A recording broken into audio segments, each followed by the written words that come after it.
ইমা পরিবহনের বাসটি এখানে পড়ে আছে দেখছি, আর এর একটু সামনে গিয়েই জিএমএস পরিবহনের একটি বাস খাদে পড়ে আছে দেখা যাচ্ছে। ছিল 3 কিলোমিটার দূরে স্টেশন থেকে, এখানে আমরা দ্রুত উদ্ধার কাজ করি। এখানে আমরা স্থানীয়ভাবে লোকজন কিছু হসপিটালাইজ হয়েছে এবং আমরা প্রায় 20 জনকে আমরা আমাদের অ্যাম্বুলেন্স এবং আমাদের গাড়িতে করে উদ্ধার করে হসপিটালে প্রেরণ করেছি। তো এখনও আমাদের উদ্ধার কাজ চলমান আছে, যে আরও কেউ আটকে আছে কিনা সেটা আমরা সার্চ করে দিচ্ছি। এই মুহূর্তে পর্যন্ত নিহতের কোনো সংবাদ আমরা পাইনি, তবে অনেকেই ভুল করা হয়েছে।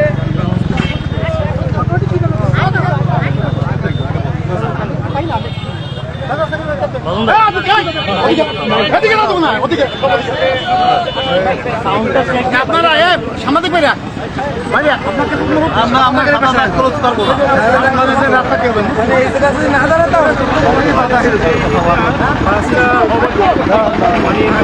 ছিল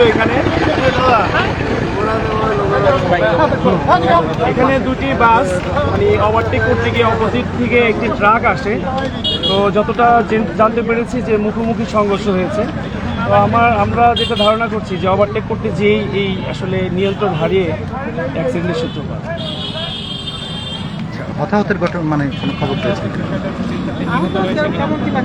নিহত বা আমরা এই মুহূর্ত পর্যন্ত কোনো নিহত কোনো লোক পাইনি, স্পটে পাওয়া যায়নি এবং আমরা মানে বেশ লোক আহত হয়েছে, কারণ দুইটা বাসেই যাত্রী মোটামুটি ফুল ছিল।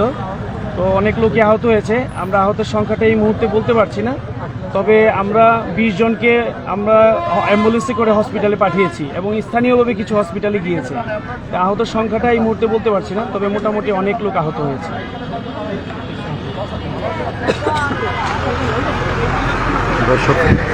ঢাকা খুলনা মহাসড়কের গোপালগঞ্জের চেঁচানিয়াকান্দি এলাকায় ট্রাক ও দুই বাসের মুখোমুখি সংঘর্ষের ঘটনা ঘটেছে। এ সময় দুটি বাসই নিয়ন্ত্রণ হারিয়ে মহাসড়কের পাশে খাদে পড়ে যায়। এ ঘটনায় এখন পর্যন্ত একজন নিহতের খবর পাওয়া যাচ্ছে ও প্রায় 30 থেকে 40 জনের মতো আহত আছে বলে খবর পেয়েছি।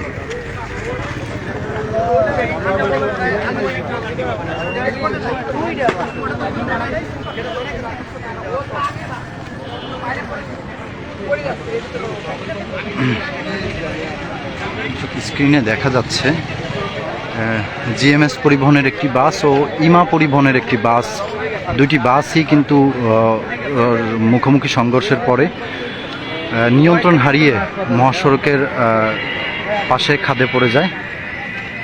এই ঘটনায় এখন পর্যন্ত একজন নিহতের খবর পেয়েছি আমরা, এছাড়াও 30 থেকে 40 জনের মতো আহত আছে বলে খবর পেয়েছি।